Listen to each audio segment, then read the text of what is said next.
নমস্কার বন্ধুরা, সন্ধ্যার রান্নাঘরে আপনাদের স্বাগত। আবারও চলে এসেছি নতুন একটা রেসিপি নিয়ে। আজকে রেসিপি চিংড়ি মাছের মালাইকারি। চলুন ভিডিওটা শুরু করা যাক। মালাইকারি করার জন্য 1 কিলো চিংড়ি নিয়েছি, ভালো করে কেটে ধুয়ে বেছে নিয়েছি।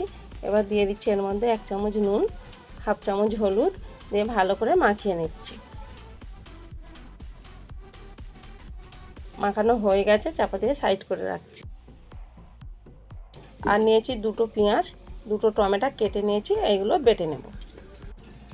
টমেটো পেঁয়াজ বেটে নিয়েছি আর 2 চামচ আদা রসুন বাটা নিয়েছি। এখানে আমি নারকেলের দুধ নিয়েছি।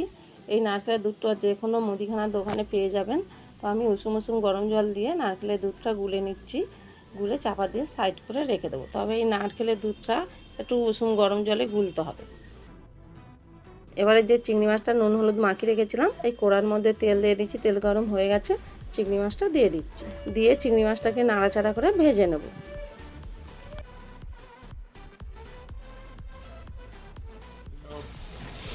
চিংড়ি মাছটা ভাজা হয়ে গেছে, নামিয়ে নিচ্ছি।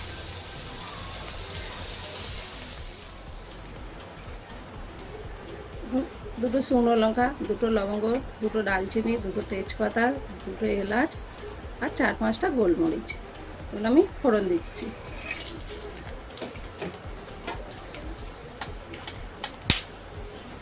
যে পেঁয়াজটা বেটে রেখেছিলাম ওটা দিয়ে দিচ্ছি। পেঁয়াজটা হালকা ভাজা ভাজা করে নেব। যে আদা রসুন বাটাটা রেখেছিলাম ওইটা দিয়ে দিচ্ছি। আবারও নাড়াচাড়া করে ভেজে নিচ্ছি, যাতে আদা রসুনের গন্ধ না থাকে।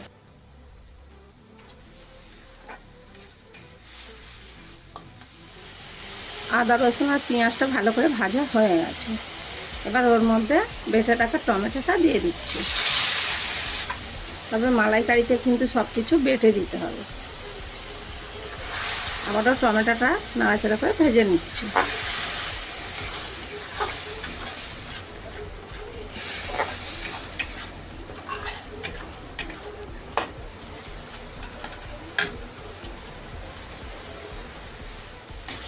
খুব ভালো করে টমেটোটা ভাজা হয়ে গেছে। এবার দিয়ে দিচ্ছি 1 চামচ নুন, হাফ চামচ হলুদ, 1 চামচ লঙ্কা গুঁড়ো, স্বাদ মতন চিনি। এই সবগুলো নাড়াচাড়া করে ভালো করে মশলাটা কষে নেব।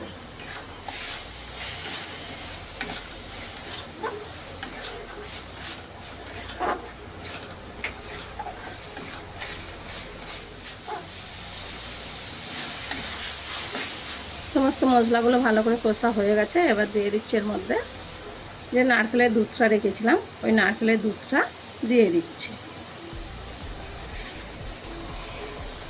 আবারও নাড়াচাড়া করে মিশিয়ে নেব।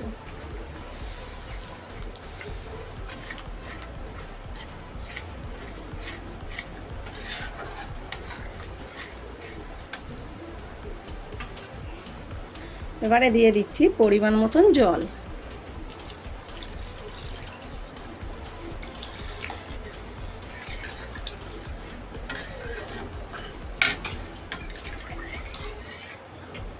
আর দিয়ে দিচ্ছি যে কাঁচা লঙ্কাটা কেটে রেখেছিলাম ওইটা দিয়ে দিচ্ছি। এবার ফোটাও দিয়ে অপেক্ষা করব। ঝোলটা ভালো করে ফুটে গেছে। এবারে আমি দিয়ে দিচ্ছি যে চিংড়ি মাছটা ভেজে রেখেছিলাম, ওই চিংড়ি মাছটা দিয়ে দিচ্ছি।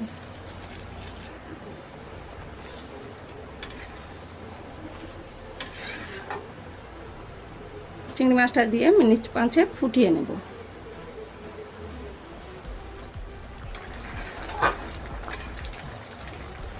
দেখুন 5 মিনিট হয়ে গেছে, কতটা কমে গেছে।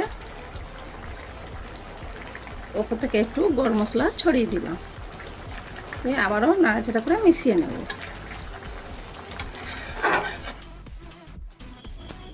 বন্ধুরা, আমাদের চিংড়ি মাছের মালাইকারি তৈরি, নামিয়ে নিচ্ছি।